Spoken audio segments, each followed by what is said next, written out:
Olá! Hoje a gente vai fundo numa questão que parece simples, mas é, assim, gigantesca. O que os autores da Bíblia realmente pensavam sobre o que eles mesmos estavam escrevendo. Imagina só, um livro escrito por umas 40 pessoas diferentes, ao longo de 1.500 anos. Como isso virou uma obra única? É uma pergunta fascinante, né? E para explorar isso, a gente vai usar como guia alguns trechos do livro Por que Crer na Bíblia, do John MacArthur. O nosso papo vai girar em torno de duas ideias centrais que ele levanta. Primeiro, qual era a mentalidade desses escritores? Eles se viam como, sei lá, poetas, historiadores ou algo a mais? E segundo, como essa coleção de textos foi montada? Quem decidiu o que entrava e o que ficava de fora nesse processo que formou o chamado cânone? Perfeito. Então, vamos começar por essa primeira ideia, que é a cabeça dos autores. Eles achavam que estavam escrevendo as palavras de Deus ou, tipo, as próprias opiniões sobre fé e a vida. Esse é o ponto de partida do argumento do livro. E o que choca de cara é a diversidade dessa turma, sabe? A gente está falando de reis como Davi e Salomão, um médico super culto como Lucas, Pescadores. pescadores como Pedro e João, um pastor de ovelhas como Amós, gente com e sem educação formal, de contextos totalmente diferentes. A lógica diria que os textos deles seriam um caos de estilos e opiniões. Certo. Seria como juntar um post de blog, um artigo científico e um poema e chamar de livro único. Exatamente. Mas, segundo o autor, acontece o oposto. Ele aponta uma característica que une todos eles de uma forma quase assustadora. Uma certeza absoluta de que não estavam transmitindo suas próprias ideias, mas sim a palavra de Deus. Ele chama isso de uma aura de infalibilidade que impregna os textos. Não tem hesitação, não tem eu acho que. A afirmação é sempre direta. E aqui a fonte traz um dado que cara, é impressionante. Um estudioso fez a conta, e não é um número pequeno. Só no Antigo Testamento a frase Deus disse ou algo parecido aparece mais de 2.600 vezes. Isso dá uma média de quase 2 vezes por página. Não é um detalhe, é uma afirmação de autoridade que bate na mesma tecla sem parar. É quase como se eles estivessem obcecados em deixar claro: atenção, não sou eu quem está falando. É uma repetição que tem um propósito muito claro. O autor usa exemplos que são fortíssimos. Pega o caso de Moisés na sarça ardente. Ele está cheio de insegurança, diz que não sabe falar. Que ninguém acredita nele. Isso, e a resposta de Deus é taxativa. Eu estarei com você, ensinando-lhe o que dizer. A autoria divina é imposta a ele. Ou seja, a narrativa é que a inspiração não é nem um talento ou uma escolha. É uma ordem. Exato. E isso se repete. Isaías abre o livro dele declarando: Ouçam, ó céus, escute, ó terra, pois o Senhor falou. Ele convoca o universo como testemunha da fonte dele. Jeremias começa de forma parecida. A palavra do Senhor veio a mim. É quase uma fórmula. Uma fórmula boa. E o exemplo que o autor acha mais curioso é o de Amós. Esse cara não era um profeta de carreira, não estudou para isso. O livro o descreve como um trabalhador rural. E de repente ele larga tudo e vai profetizar para o rei, dizendo com todas as letras: O Senhor me disse, vá, profetize a Israel, o meu povo. A convicção que ele demonstra é a mesma de um rei. Essa unidade de propósito, vinda de fontes tão improváveis, é o primeiro grande pilar do argumento do livro. Ok, essa convicção no Antigo Testamento é bem clara. Mas e quando a gente pula para o Novo Testamento, séculos depois? Como os apóstolos viam esses escritos antigos? E a pergunta que eu acho ainda mais intrigante: como eles viam uns aos outros? Eles tinham noção de que também estavam escrevendo textos sagrados? A fonte mostra que a resposta é um sonoro sim para as duas perguntas. Primeiro, para os autores do Novo Testamento, o Antigo Testamento era a palavra de Deus. Ponto final. Não tinha debate. A prova está no uso massivo que eles fazem dos textos antigos. O autor aponta para mais de 320 citações diretas. E se a gente contar as alusões e referências, o número passa de 1.000. O livro de Hebreus já abre com a frase: há muito tempo Deus falou muitas vezes pelos profetas. Para eles, o que veio antes era o alicerce inquestionável. Espera aí, então Paulo está escrevendo uma carta e cita o Evangelho de Lucas, que na época era um texto super recente, e o chama de escritura, na mesma frase que cita uma lei de Moisés com mais de 1000 anos. Isso é uma jogada muito ousada. Ele está basicamente dizendo: o que meu colega Lucas escreveu ontem tem o mesmo peso do que Moisés escreveu no Sinai. É exatamente essa a ousadia. O autor destaca esse momento em 1 Timóteo 5,18 como um flagrante desse reconhecimento acontecendo em tempo real. Paulo precisava de 2 testemunhas para provar um ponto, e ele pega uma do livro de Deuteronômio e outra do Evangelho de Lucas. Tratando as 2 fontes com o mesmo peso de autoridade divina, ele está elevando um escrito contemporâneo ao status de escritura sagrada. Uau! Isso muda a perspectiva. Não foi algo que decidiram séculos depois. Eles mesmos já tinham essa mentalidade. E não é um caso isolado. O autor traz outro exemplo, talvez ainda mais forte, com o apóstolo Pedro. Na sua 2ª carta, já no fim da vida, Pedro comenta sobre os escritos de Paulo.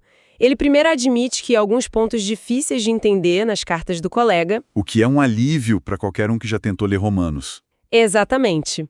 Mas logo em seguida ele diz que os ignorantes e instáveis deturpam essas cartas, como fazem com as demais escrituras. Olha a expressão que ele usa, demais escrituras. Com 2 palavras, Pedro coloca toda a obra de Paulo dentro da mesma categoria de Isaías, dos Salmos, de Gênesis. Ele está, na prática, canonizando o colega apóstolo. E para fechar o ciclo, os próprios autores do Novo Testamento reivindicavam para si a mesma inspiração. Paulo fala que a mensagem deles devia ser aceita não como palavra de homens, mas como ela verdadeiramente é, a palavra de Deus. A convicção é a mesma, do começo ao fim. Ok, então a gente tem dezenas de autores ao longo de séculos, todos dizendo a mesma coisa. Deus me mandou escrever isso. E eles se reconheciam como parte do mesmo projeto. Mas isso levanta uma questão gigantesca. Quem decidiu quais desses escritos formariam um único livro? Como foi feita essa curadoria divina? É aí que entra a ideia do cânone, né? Exato. E antes de mais nada, vale a pena entender a palavra. Cânone vem do grego cânon, que significava literalmente uma vara de medir, uma régua, um padrão. A melhor forma de pensar nisso hoje é como a playlist oficial da fé judaico-cristã. Havia muitas músicas, muitos textos circulando, alguns bons, outros nem tanto. O cânone se tornou a lista final, as faixas que a comunidade de fé reconheceu como parte do álbum original. Uma playlist oficial, gostei da analogia. E como essa medição foi feita? Quais eram os critérios da régua para os livros do Antigo Testamento? Segundo o autor, para o Antigo Testamento, a comunidade judaica usava basicamente 2 grandes testes. O primeiro era a autoria profética. O livro foi escrito por um profeta ou alguém reconhecido publicamente por ter o dom profético. A autoridade vinha da reputação do autor como um porta-voz de Deus. O segundo teste era a aceitação pelo povo. Os israelitas, como comunidade, aceitavam aquele livro. Eles o preservavam, liam nas sinagogas. Se um texto passava por esses 2 filtros, ele era considerado canônico. Isso me leva a uma pergunta sobre os livros que não entraram na festa, os chamados apócrifos. Para quem não conhece, apócrifo significa algo como oculto. Por que, na visão da fonte, esses textos ficaram de fora do cânone judaico e protestante? O autor lista algumas razões bem diretas para essa exclusão. A primeira é o tempo. A maioria foi escrita no período entre o Antigo e o Novo Testamento, depois que a voz profética, segundo a tradição judaica, tinha se calado. Ou seja, eles chegaram atrasados para a formação da playlist. Então o timing foi um problema. Que mais? O segundo ponto é a própria reivindicação dos autores. Diferente dos livros canônicos, os autores dos apócrifos geralmente não afirmam estar transmitindo uma palavra divina. Alguns até pedem desculpas por possíveis falhas, uma humildade que você não encontra nos profetas. E o terceiro ponto, segundo o autor, é o conteúdo. Ele argumenta que esses livros contêm erros históricos, geográficos e ensinam doutrinas que contradizem o resto das escrituras, como a justificação do suicídio ou orar pelos mortos. É importante registrar, de forma neutra, que o livro menciona que a Igreja Católica Romana, mais tarde, incluiu alguns desses livros no seu cânone. Entendi. Então, para o Antigo Testamento, o processo foi mais centrado na nação de Israel. Mas com o Novo Testamento, a igreja cristã era nova, espalhada pelo mundo. Como eles conseguiram chegar a um consenso sobre quais livros eram oficiais? O processo deve ter sido muito mais caótico, não? Foi mais complexo, sem dúvida, mas os princípios eram parecidos.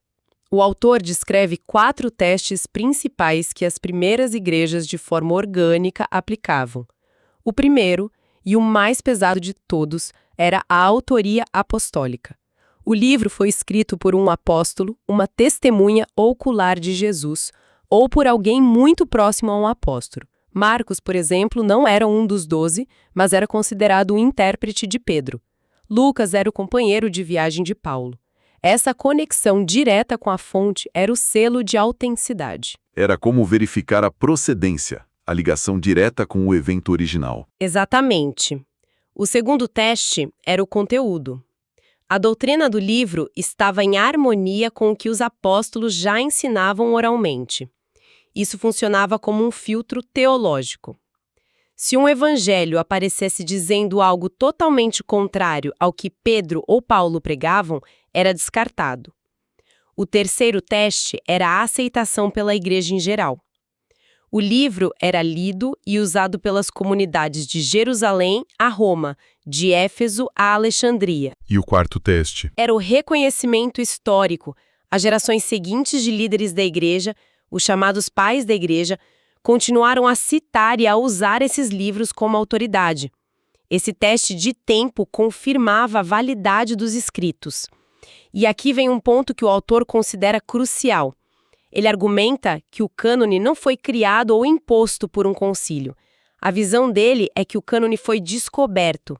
A igreja, sobre o que eles acreditavam ser a guia do Espírito Santo, simplesmente reconheceu ao longo de uns 300 anos os livros que já circulavam com autoridade divina. Os concílios do final do século IV, basicamente, oficializaram a lista que já era um consenso. Essa ideia de descoberto, não imposto, é forte.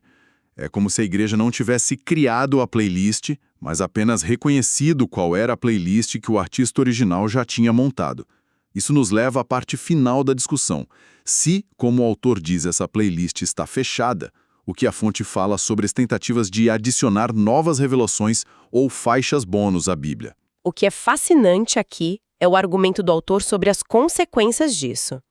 Ele é bem categórico ao afirmar que toda vez que um grupo tentou colocar outros textos no mesmo patamar de autoridade da Bíblia, o resultado, na visão dele, foi erro e causa espiritual. E para sustentar esse ponto, ele cita exemplos históricos, que a gente apresenta aqui de forma imparcial, só para relatar o conteúdo da fonte. Certo. Quais são os exemplos que ele usa? Ele menciona os Mormons, que adicionam o Livro de Mórmon, Doutrina e Convênios e a Pérola de Grande Valor. Cita a Ciência Cristã, que coloca o livro Ciência e Saúde com a chave para as Escrituras como uma lente essencial para interpretar a Bíblia, dando a ele uma autoridade paralela. Aponta para as Testemunhas de Jeová e suas publicações, como a revista Sentinela, que, segundo a fonte, são vistas internamente como canal de Deus para instrução hoje. E, por fim, um grupo mais antigo chamado Meninos de Deus, cujo líder escrevia cartas que eram consideradas a palavra de Deus para hoje, muitas vezes substituindo a própria Bíblia. Então, a conclusão da fonte é que essas adições, na prática, acabam diluindo ou até substituindo a autoridade do texto original. Esse é o argumento central dele. Qualquer tentativa de adicionar, subtrair ou relativizar a autoridade final do cânone estabelecido acaba, na perspectiva dele, trocando a autoridade divina pela autoridade humana, de um novo profeta, líder ou organização. Para ele, é colocar a criatura no lugar do Criador. Resumindo o nosso papo, então, a gente viu que a análise da fonte se baseia em duas grandes ideias. A primeira é que os escritores da Bíblia, de todos os tipos e épocas, compartilhavam uma convicção impressionante de que não falavam por si mesmos, mas por Deus. E a segunda é que o cânone é o resultado de um longo processo de reconhecimento, onde a comunidade de fé identificou quais livros carregavam essa marca de autoridade divina, fechando a playlist oficial. E o autor amarra seu argumento final usando o último livro da Bíblia, Apocalipse. O penúltimo versículo do livro, Apocalipse 22:18, traz uma advertência muito severa. Declaro a todos que ouvem as palavras da profecia deste livro: se alguém lhe acrescentar algo, Deus lhe acrescentará as pragas descritas neste livro. O autor argumenta que, como o Apocalipse foi posicionado como o livro final, essa maldição serve como um selo para todo o cânone. Na visão dele, abrir mão da ideia de que a revelação está completa e contida nas Escrituras é abrir a porta para um vale-tudo espiritual, onde qualquer nova ideia pode reivindicar a mesma autoridade divina sem nenhum padrão para testá-la. A análise de hoje nos deixa com uma reflexão final. A gente viu, pela ótica da fonte, que a autoridade de um texto como a Bíblia foi construída sobre dois pilares: a convicção interna inabalável de quem escreveu e o reconhecimento externo e contínuo de uma comunidade ao longo dos séculos. Isso leva a uma pergunta maior, que vai além da religião. Como a autoridade e a verdade são construídas em outras áreas do conhecimento, como na ciência ou na arte? O que pesa mais? A certeza visionária do Criador original ou a validação constante da sociedade que interpreta e usa aquela criação? Fica aí a provocação para a gente pensar.